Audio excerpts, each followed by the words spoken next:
ফিরে এলাম বিরতির পর। সোনামুখীতে বিজেপি বিধায়কের গাড়িতে হামলা। বিজেপি বিধায়ক দিবাকর ঘরামির গাড়িতে ইট ছোড়া হয়। দোষীদের গ্রেফতারের দাবিতে রাস্তায় টায়ার জ্বালিয়ে বিক্ষোভ বিজেপি কর্মী সমর্থকদের।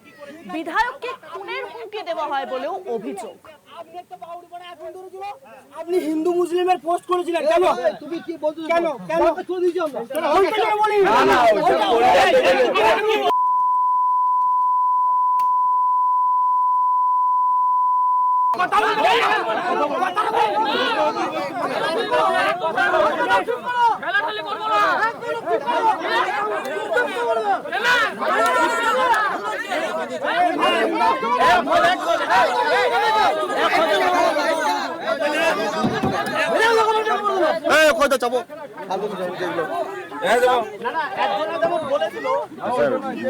ঝামেলা লেগেছে বিধায়ক সাহেবের সঙ্গে।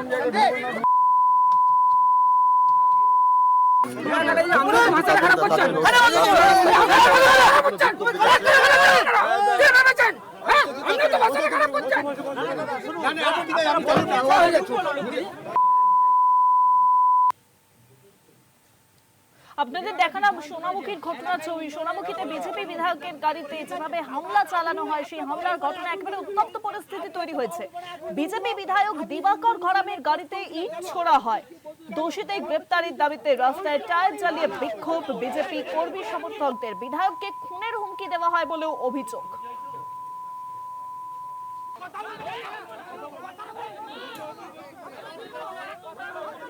ফোনলাইনের সঙ্গে রয়েছেন শহীদ মফিজুল হুদা। মফিজুল, ঠিক কিভাবে এই ঘটনাটি ঘটেছে? সোনামুখীতে বিজেপি বিধায়কের গাড়িতে কেনই বা চালানো হলো হামলা?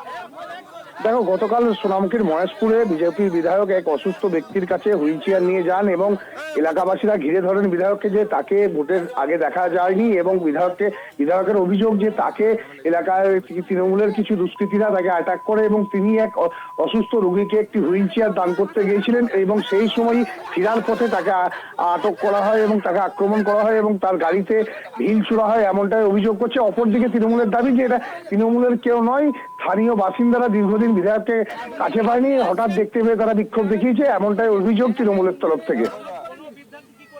অনেক ধন্যবাদ মফিজুল। ফোন লাইনের সঙ্গে ছিলেন শহীদ মফিজুল হুদা।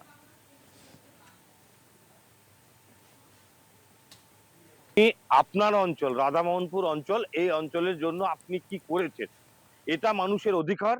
ওই মানুষের ভোটেই কিন্তু উনি জয়যুক্ত হয়েছেন। 4.5 বছর পর মানুষ প্রশ্ন করছেন। আমার যুক্তিতে বলা, মানুষের প্রশ্ন করাটা আর বোঝাটা অনেক আগে জরুরি ছিল।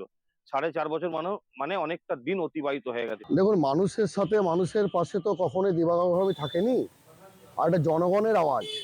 সাধারণ মানুষ যদি খেপে যায় তাহলে আমাদের করার কিছু নেই, কারণ সারা বছর মানুষের পরিষেবা দেয় মামাটি মানুষের কর্মী ভাইরা।